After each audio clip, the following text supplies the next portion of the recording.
Hello everybody, welcome back once again to the Lord of the Rings The Third Age playthrough.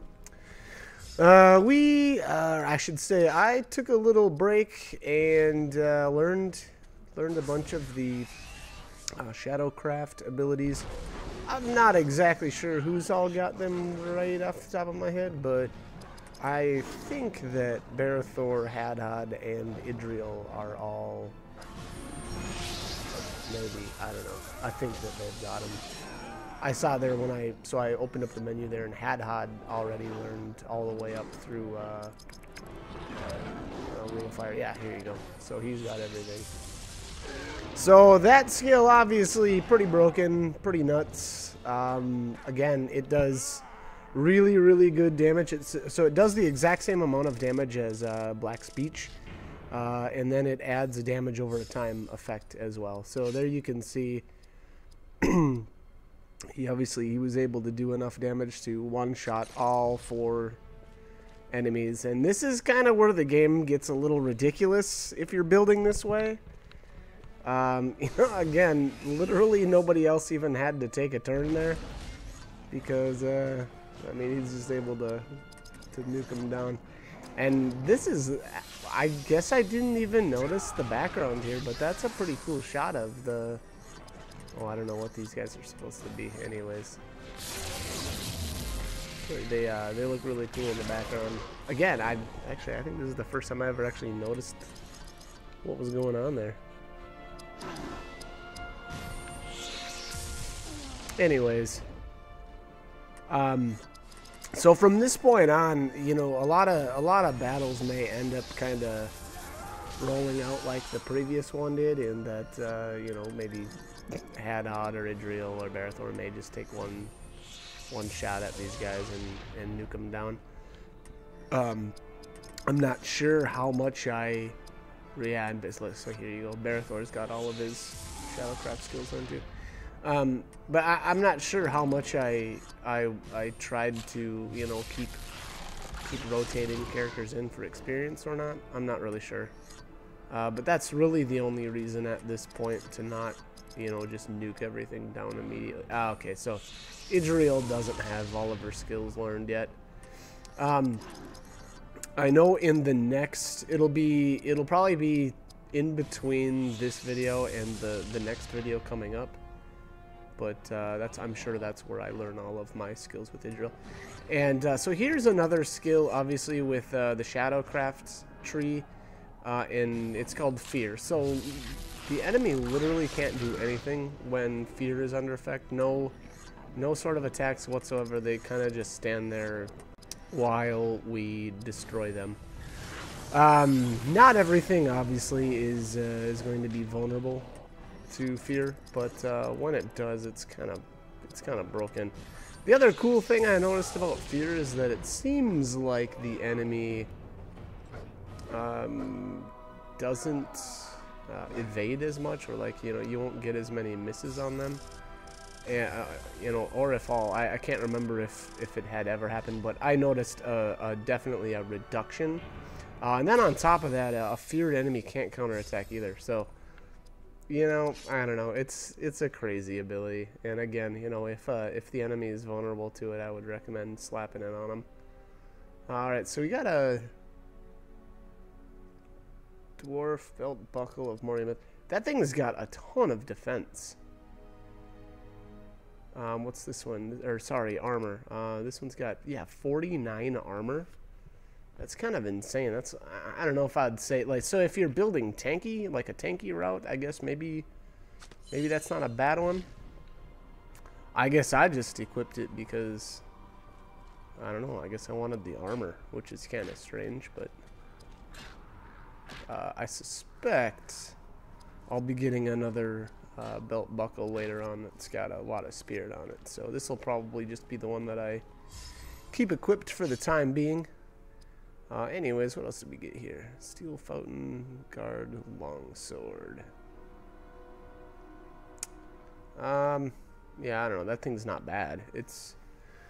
I'm not sure if I'm going to equip this again, because I don't really use his sword skills much, but, well, I guess I went for it. And actually, now that I think about it, I believe one of the items that I missed way back in the, you know, the area where the, what is it, the Old Warg, I think is his name? I believe one of the items back there, I believe there was 2 of them, and one of them was a sword for Berethor, and it's not bad. It was actually a decent sword. And then I think the second item was a piece of armor for Idril. I don't really remember right off the top of my head, but you know, again, unfortunately, I completely missed out on that, and that's a little strange for me because I'm normally very thorough in my searching, but apparently not in this area. To be fair, it was a little odd. They didn't, the orbs, the white orbs, I felt like they didn't really show up until I was really, really close to them. So I feel like I didn't really get a good view of them until, you know, I was right up on them. And that was in my, you know, my most recent playthrough. This being the older of the 2 playthroughs. So again, unfortunately, I don't have footage of that. And unfortunately, you know, with that kind of stuff, yeah, I mean, I don't know. It's just 2 items, so at the end of the day, is it really going to affect much? No, especially because I'm crazy over-leveled, over-skilled. And, you know, again, it's just not going to make that big of a difference. But, you know, being OCD like I am, it kind of bothers me that I missed those. Alright, so I would assume for the rest of this video we'll be doing a little bit of skilling up with Idril. Hopefully not a whole lot. You know, hopefully I won't kind of go overboard. But we're definitely going to end up... Alright, I definitely do finish out her Shadowcraft tree. And I believe, again, it's in between this video and the next one. And in all honesty, I mean, you know, even so, building Spirit on Berethor and Hadhod is awesome, and I really like going that route. You know, it isn't even necessarily because I don't, or the whole dexterity and stuff I'm missing kind of bugs me, but it's just nice to have a really big AP pool for like buffs. And I mean, Hadhod's got Mountain Shield. That Mountain Shield is so good, but it's also so expensive. I think it's something like 200 AP, and then his, is it Flames of Ruin or something like that? That's another just insanely awesome skill for, you know, for the longer fights. And again, same thing with his Mountain Shield. I believe it's 200 AP. So it's just really nice to have a ton of AP to kind of like back up their, I don't know. Yeah, I guess I don't know how to describe it. It's kind of nice to have that pool. I guess then it doesn't feel like you're constantly, you know, using items during battle, which, you know, is kind of a waste of turns. But anyways, again, that's one of the reasons why I built this way. And it really kind of comes or becomes overpowered right here at this point in the game. You know, earlier on, yeah, you're going to do decent damage with Flaming Fury, and, you know, it's nice to have all that AP for all the fun abilities. But it really comes into effect here. And anyways, boy, gosh, I kind of got onto a tangent there, but what I was actually saying was, you know, it's great to teach those skills to Hadhod and Berethor, but Idril is always going to be the one, you know, with, I should say, with a similar amount of spirit stat, she's always going to do more damage because of her passive. And, you know, that's the cool thing, too. Her passive doesn't just affect her own spirit powers. They affect, you know, Shadowcraft and Lightcraft, I suppose, too. Now, obviously, we don't have the Lightcraft stone yet, and we won't be getting that for a few videos yet, but that thing is pretty awesome, too. Obviously, we'll break that down a bit more once we actually get it, but anyhow, yeah, Hadhod's actually doing okay damage even right here, even though he's got a super old axe equipped. And the one of the things that helps him out with that so much is his passive, where, you know, whenever your meter's full, he gets automatic crits. So again, that's always a pretty decent decent combo for him. I guess when it comes right down to it, though, awesome. This, I don't know. Again, I guess it feels kind of pointless to be doing this much, you know, usage of skills. So number one, Elagos Bowcraft tree is already maxed out, so it's not like I'm gunning for True Shot, you know. So I really don't need to do much else with him. Barathor, though, obviously missing a ton of sword skills, and that actually same with Hadhod as well. I'm not really sure why they made those skills or it made it take so many of them to learn everything, because I mean, I don't know. When it comes right down to it, yeah, some of them are pretty awesome, but there's a lot of like really repetitive ones, especially in Barathor's tree. Like, I think he's got let's see here. He's got, okay, Citadel Rage. That's a 2-strike melee attack. And then he's got Ecthelian Wrath, which is a 3-strike melee attack. And then his final one is like Gondorian Rampage, and that's 5. So like really it seems a little redundant. So he's got a 1-hit, a 2-hit, a 3-hit, and then a 5-hit. So I don't know. Again, I feel like they probably could have cut out a couple of those. But that's okay, I guess. It is what it is. And I suppose as you're leveling and stuff, it's nice to get those. I guess for me, you know, being that I wasn't using those swordcraft abilities, it was kind of like, you know, am I really gonna get? Obviously, I wasn't getting much use out of them, but you know, I guess the flip side of that coin is, if you are going heavily into swordcraft trees and whatnot, or building that way, then yes, you will get more out of those type of abilities. So, I guess I'm just the other side of that sword. All right, what are we doing here? What's going on? Equipping some stuff. Cracked Elfstone, polished. And I forget now. Is there a? Yeah. Okay. All right. So I've got, I think, all 3 of the characters now. Sorry, Barathor, Spirit Enhancement, Cracked Elfstone. Yeah. Okay.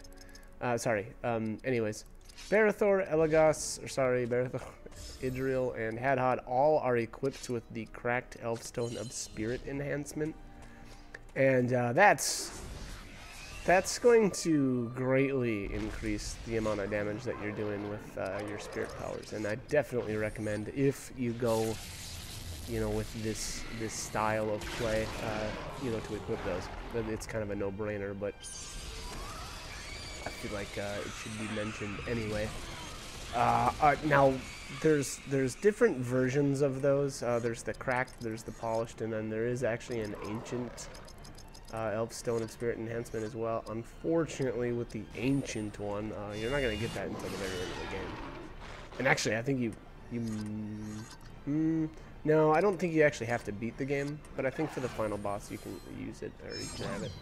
I'm not 100% sure on that, though. I don't remember. Anyways, long story short, you know, you will get an upgrade. I don't think... I think you're only going to get 1 polished Elfstone of Spirit Enhancement, unfortunately, but you can get as many cracked as you want, which, I don't know, for me anyway, I only typically build this kind of spirit path with 4 out of the 6 characters anyway, so I'm not sure right off the top of my head which one of the evil modes gets you that, but actually it may actually be the No, it can't be the first one. I'm gonna look that up because otherwise it's gonna bug me. Alright, so I actually just looked that up. So, coincidentally, you get the cracked Elfstone of Spirit Enhancement for completing the East Moria evil mode. So, that being said, what you can do, obviously, is do Moria, or East Moria, you know, and save your game, and then, you know, load up your game file here, equip somebody, you know, whoever you want with that Spirit Enhancement Stone, and then, you know, just do it again, and do it however many times you want. Obviously, I did it 3 times here, and then I think I held off on doing the fourth one, because I did end up getting 4 of those until we get our other character that's going to, I guess, benefit from that. It didn't seem like it made a whole lot of sense to bother with the 4th time here if, you know, I didn't have anybody to use it anyway. So, anyways, I guess is it a coincidence? I don't know. Maybe it's not. Maybe they meant to do that. Maybe, I don't know. Anyways, it ends up being awesome. So, anyways, at the end of Moria, you get your Elfstone of Fell Shadow, and you can, obviously, right after that, do the evil mode as many times as you want. Scattered Rohirrim. Assemble east of Helm's Deep. There I shall meet them. Oh, okay. Alright, so we gotta gather the scattered Rohirrim, too. So we gotta gather the elves here, and then we gotta gather the scats. Okay. Alright. Anyways. Alright, so I feel like we did a fairly good job there of exploring the southern area of the east. I kinda look at the East Eminent Gullies as almost like two different regions, because you've really only, so you've got actually one path that connects. You can actually only go, the way that connects the southern area from the northern area is actually the center path. The 2 paths on the side, obviously, what would that have been? The eastern path. That's the way through you have to go through the warg area, and then it's a dead end. And then on the west side, you actually have to travel into the northern area, and then travel to the west, and then there's like a cave kind of sort of deal that leads you through a path or a pathway there, and then you'll actually end up in the southern area, but you'll be up on a raised area that, you know, we couldn't essentially get to from the southern point. So anyways, in order to fully explore the East Eminent Gullies, you need to, you know, explore the southern area as well as you can, and then head up through the very center, and then I think what do I do here? I think I end up going to the east side first and taking care of the east side, and then we'll head over to the west side, and then kind of like you know, travel through the passageway to the south, and take care of all that fun stuff down there.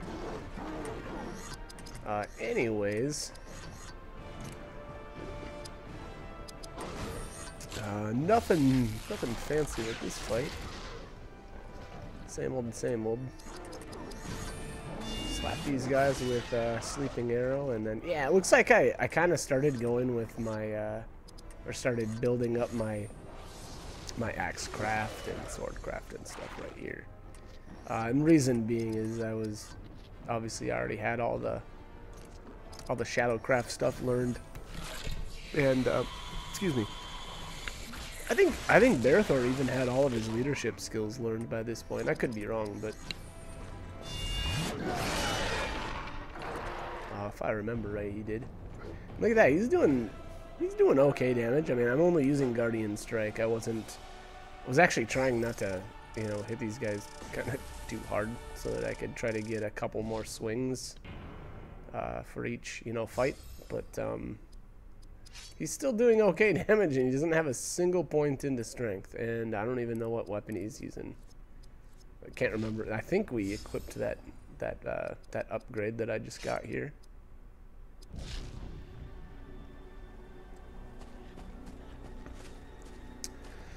Looked like Elagos was learning crippling might.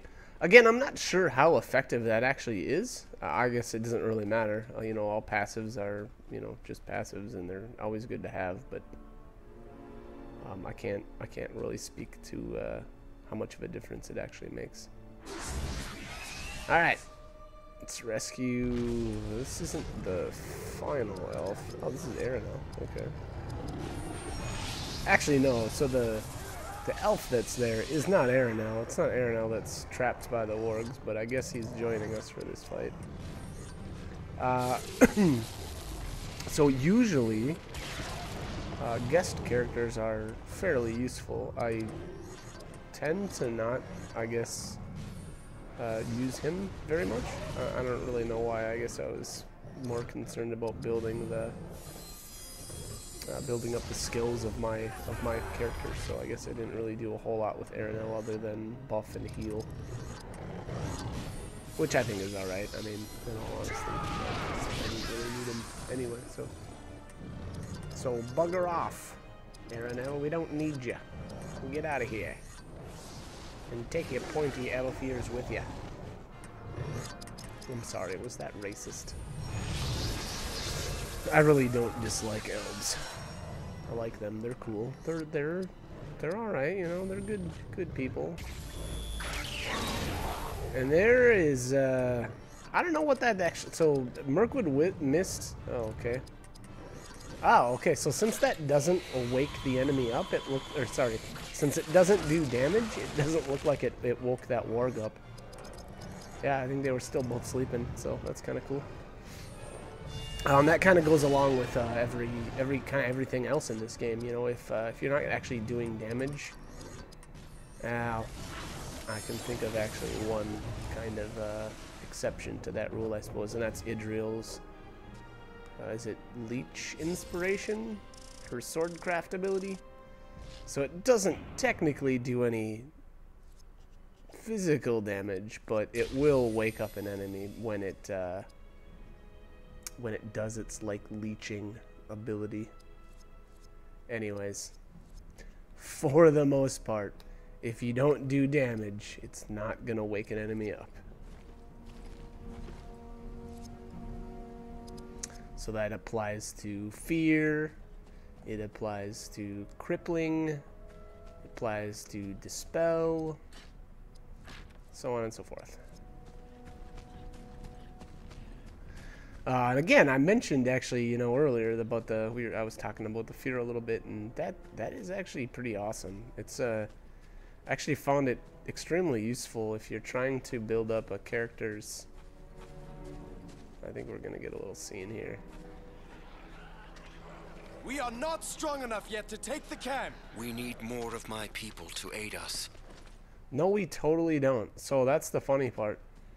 We need more people to aid us. No, we literally don't. And then on top of that, none of their people actually aid us in that fight. So, I don't know. Anyways. What was I saying? Fear, yes. Fear is actually really good if you're trying to level up, you know, or trying to gain skill points with somebody that maybe doesn't have the best accuracy, because it seems like again that they're not able to avoid the hits either as well, that they may not be able to at all actually. Or you know, like I said, at least it seemed to me at least that it at the very least reduced the chances that they would be able to miss or dodge, or sorry, avoid damage. Alright, so it looks like I'm just gonna end this fast, or at least try to.